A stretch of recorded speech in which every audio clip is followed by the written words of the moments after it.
Assalamualaikum warahmatullahi wabarakatuh. Nama saya Nurul Azizah. Di video kali ini saya ingin mempresentasikan tentang teknologi nirkabel. Pokok-pokok bahasan yang akan saya presentasikan, yang pertama itu ada definisi teknologi nirkabel.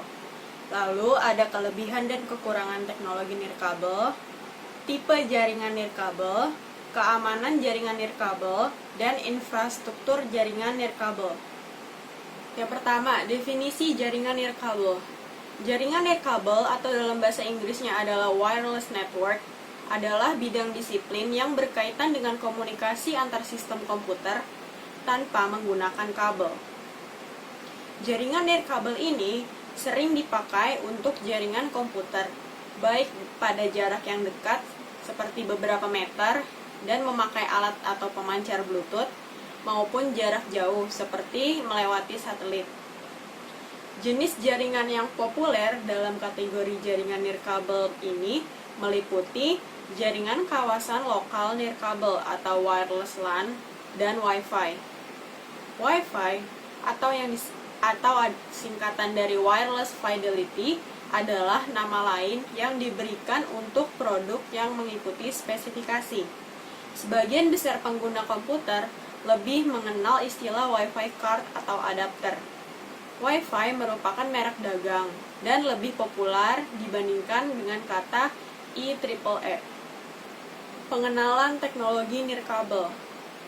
Nirkabel atau wireless adalah teknologi yang menghubungkan dua piranti untuk bertukar data tanpa media kabel.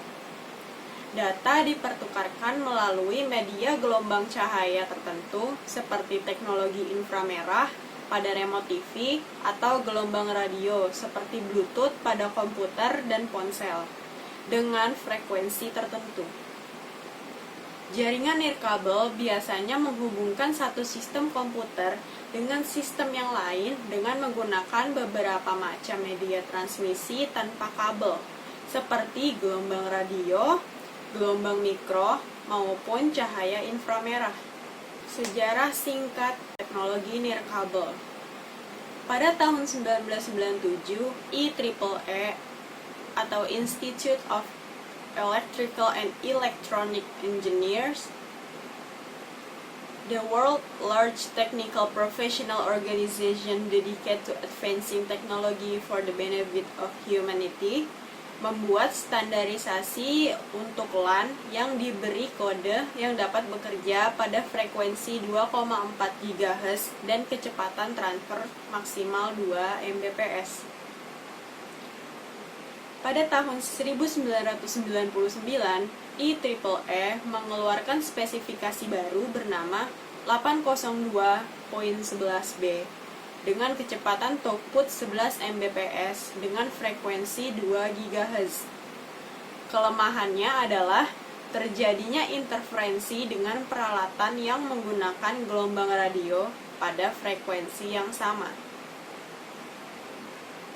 Masih pada tahun 1999, hampir bersamaan dengan IEEE membuat spesifikasi 802.11a. Frekuensi itu yang digunakan adalah 5 GHz, mendukung kecepatan transfer data maksimum sampai dengan 54 Mbps. Kelemahan dari 802.11a ini adalah sukar menembus dinding atau penghalang. Jarak jangkau gelombang radio relatif lebih pendek dibandingkan dengan tipe B tadi. Secara teknis, 802.11b ini tidak kompatibel dengan 802.11a. Lalu pada tahun 2002, IEEE membuat spesifikasi baru yang dapat menggabungkan kelebihan tipe B dan tipe A. Spesifikasi yang diberi kode dengan 802.11g ini bekerja pada frekuensi 2,4 GHz dengan kecepatan transfer data maksimal 54 Mbps. 802.11g ini kompatibel dengan 802.11b sehingga dapat saling dipertukarkan. Misal, sebuah komputer yang menggunakan kartu jaringan tipe G dapat memanfaatkan akses poin 802.11b dan sebaliknya. Lalu, pada tahun 2006, 802.11n dikembangkan dengan menggabungkan teknologi tipe B dan tipe G. Dikenal dengan istilah MIMO atau Multiple Input, Multiple Output, teknologi Wi-Fi terbaru. Kelebihan MIMO ini peningkatan throughput, keunggulan reliabilitas, dan peningkatan jumlah klien yang terkoneksi. Daya tembus MIMO ini terhadap penghalang itu lebih baik.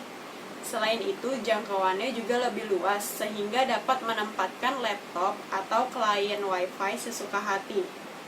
Akses poin MIMO dapat menjangkau berbagai peralatan Wi-Fi yang ada di setiap sudut ruangan. Secara teknis, MIMO lebih unggul dibandingkan tipe A, B, atau G. Akses poin MIMO ini dapat mengenali gelombang radio yang dipancarkan oleh adapter Wi-Fi tipe A, tipe B, dan tipe G. MIMO mendukung kompatibilitas mundur dengan tipe A, B, dan G. Peralatan Wi-Fi MIMO menghasilkan kecepatan transfer data sebesar 108 Mbps. Kelebihan umum teknologi nirkabel yaitu menghemat penggunaan kabel yang bisa cukup mengganggu secara estetika dan juga kerumitan instalasi untuk menghubungkan lebih dari 2 piranti bersamaan. Misalnya, untuk menghubungi satu komputer server dengan 100 komputer klien dibutuhkan minimal 100 buah kabel dengan panjang yang bervariasi sesuai dengan jarak komputer klien dari server. Jika kabel-kabel ini tidak melalui jalur khusus yang ditutupi, seperti kabel tray atau conduit, hal ini dapat mengganggu pemandangan mata atau interior suatu bangunan. Pemandangan tidak sedap ini tidak ditemui pada hubungan antar piranti berteknologi nirkabel. Kelebihan yang lebih rincinya lagi itu ada yang pertama namanya mobility. Sistem wireless LAN bisa menyediakan user dengan informasi akses yang real time di mana saja dalam suatu organisasi. Mobilitas semacam ini sangat mendukung produktivitas dan peningkatan kualitas pelayanan apabila dibandingkan dengan jaringan kabel. Yang kedua itu ada installation speed and simplicity. Instalasi sistem wireless LAN bisa cepat dan sangat mudah dan bisa mengeliminasi kebutuhan penarikan kabel yang melalui atap ataupun tembok. Yang ketiga itu ada installation flexibility. Teknologi wireless memungkinkan suatu jaringan untuk bisa mencapai tempat-tempat yang tidak dapat dicapai dengan jaringan kabel. Yang keempat itu ada reduce cost of ownership.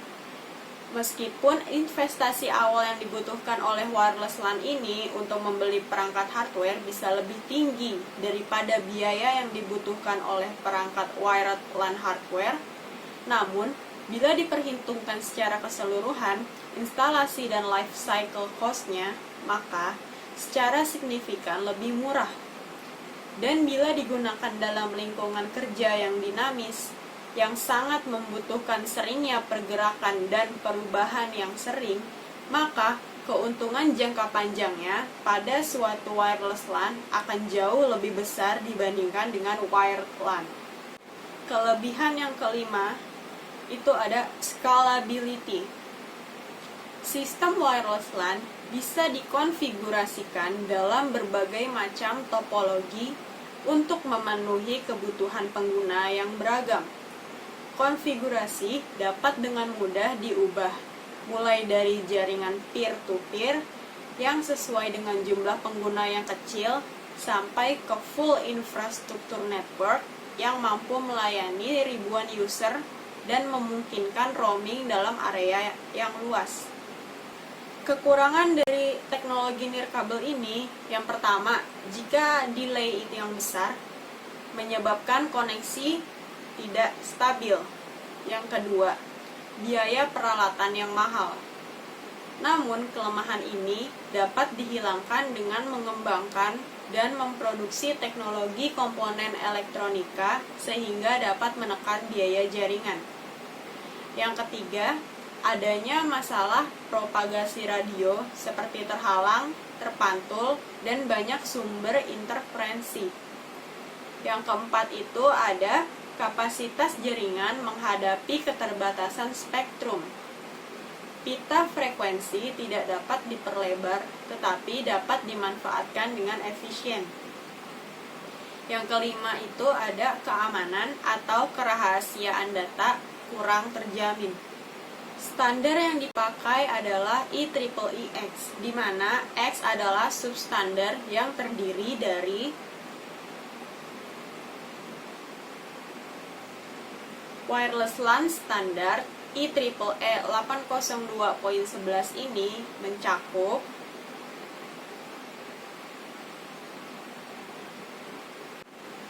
spesifikasi 802.11. Yang pertama, daya pancar radionya dalam satuan desibel, semakin besar semakin baik. Lalu, yang kedua, chipsetnya harus yang banyak dipakai seperti Ager atau Lucent, Prism atau Intersil, Broadcom, Atheros, dan Texas Instruments. Lalu yang ketiga adalah software utility-nya harus selengkap mungkin. Faktor penguatan. Standar 802.11b adalah 13 desibel atau dapat menjangkau jarak sekitar 200 meter dalam ruang terbuka. Komponen wireless LAN. Yang pertama itu ada access point, yaitu alat untuk mentransmisikan data atau mengirim data dan menerima data, mengkonversi sinyal frekuensi radio atau RF menjadi sinyal digital yang disalurkan ke perangkat LAN yang lain dengan dikonversi ulang menjadi sinyal frekuensi radio. Yang kedua itu ada extension point, berfungsi seperti repeater untuk klien yang tempatnya lebih jauh. Settingan channel di masing-masing AP harus sama, biasanya mereknya juga harus sama. Lalu, yang ketiga itu ada antena, alat untuk mentransformasikan sinyal radio yang merambat pada sebuah konduktor yang menjadi gelombang elektromagnetik yang merambat di udara. Ada dua jenis antena, yaitu yang pertama antena omnidirectional. Jenis antena ini yang memiliki pola pancaran sinyal ke segala arah dengan daya yang sama. Lalu yang kedua ada antena direksional.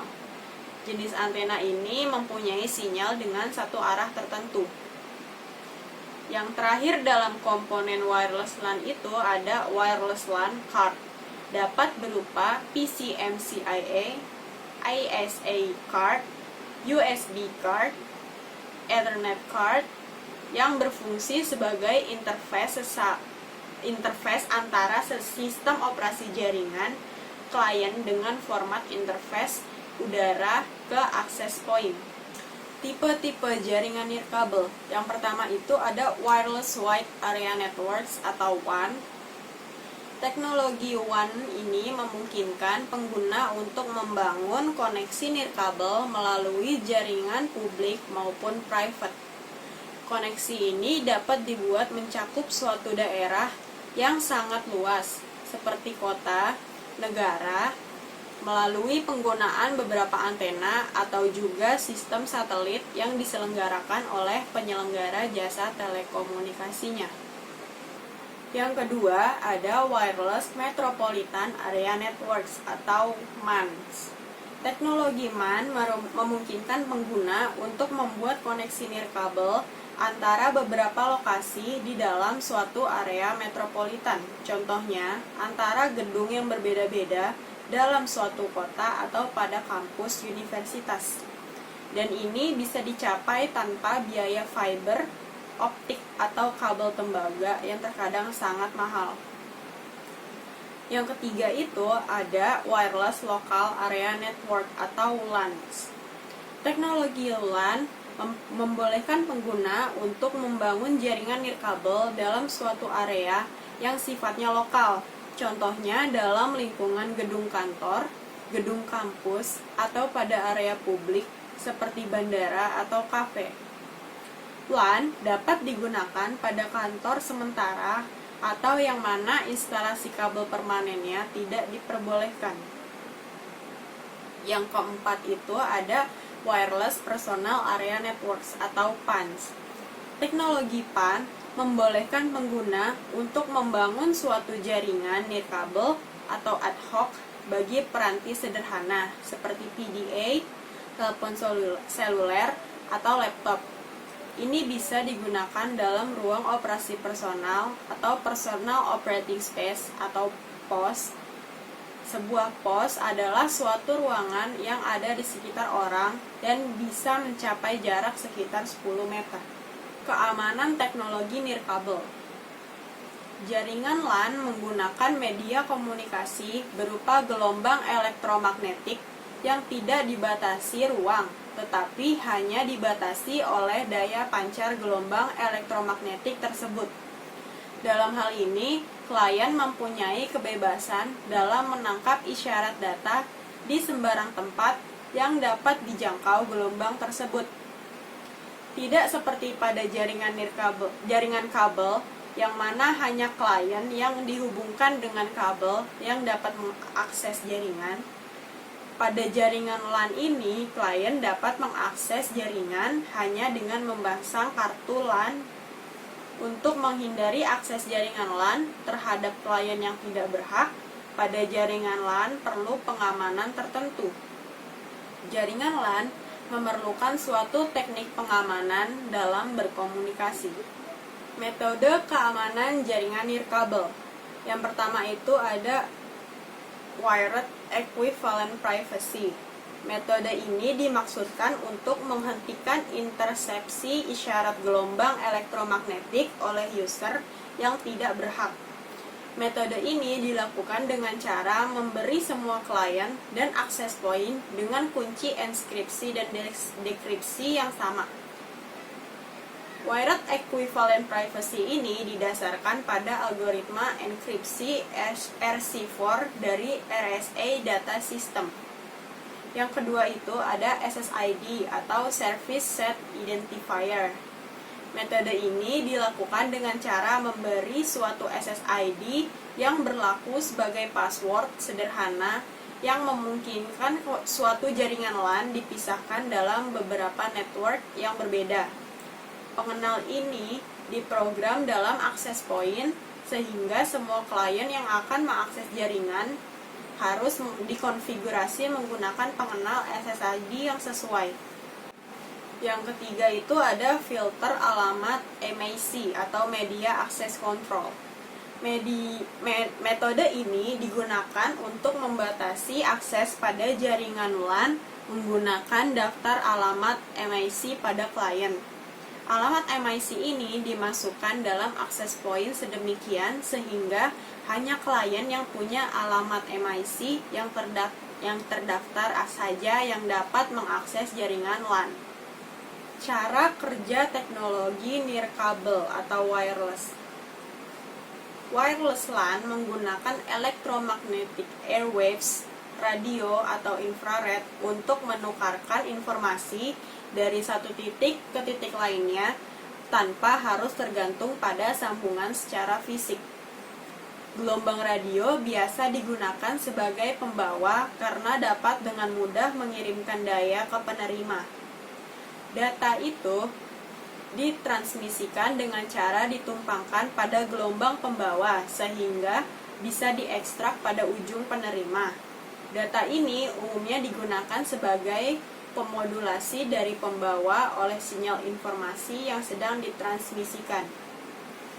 Begitu datanya sudah dimodulasikan pada gelombang radio pembawa, sinyal radio akan menduduki lebih dari satu frekuensi.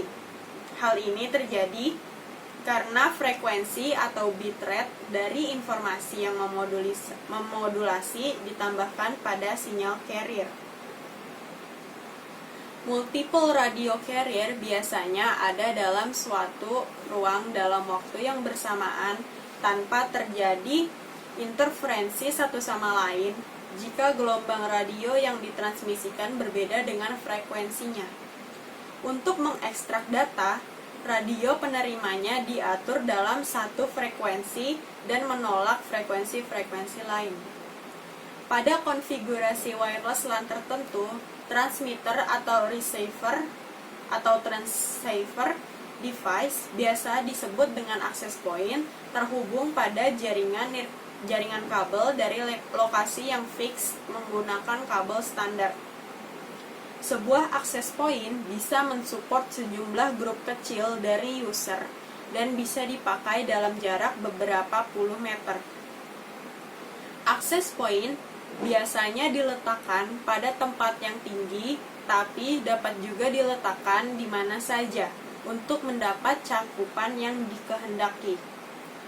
End user access wireless LAN menggunakan wireless LAN adapter biasanya terdapat pada PC card pada notebook atau palm-top komputer, atau sebagai card dalam desktop komputer, atau terintegrasi dalam handheld komputer. Yang terakhir itu ada topologi LAN, ad hoc atau Independent Basic Service Set atau IBSS. Yang pertama itu ada mode ad hoc atau P2P. Mode ad hoc memungkinkan hubungan antar komputer pada jaringan LAN tanpa melalui suatu access point. Tidak seperti pada jaringan kabel, yang mana jaringan point-to-point hanya berlangsung antara dua komputer. Jaringan point-to-point pada jaringan LAN dapat dilakukan oleh 3 komputer secara bersamaan. Semua komputer dapat berhubungan secara langsung dan menggunakan sumber daya yang ada secara bersama. Lalu, yang kedua itu ada mode infrastruktur. Untuk menghubungkan banyak komputer, jaringan LAN harus dijalankan menggunakan mode infrastruktur. Untuk menyusun jaringan LAN yang bekerja pada mode infrastruktur, diperlukan peralatan tambahan berupa Wireless Access Point atau WAP, atau disebut secara singkat dengan access point. Access point berlaku seperti hub atau switch pada jaringan kabel, sehingga access point akan menjadi pusat dari jaringan LAN. Sekian presentasi dari saya, kurang lebihnya mohon maaf. Saya pamit, wassalamualaikum warahmatullahi wabarakatuh.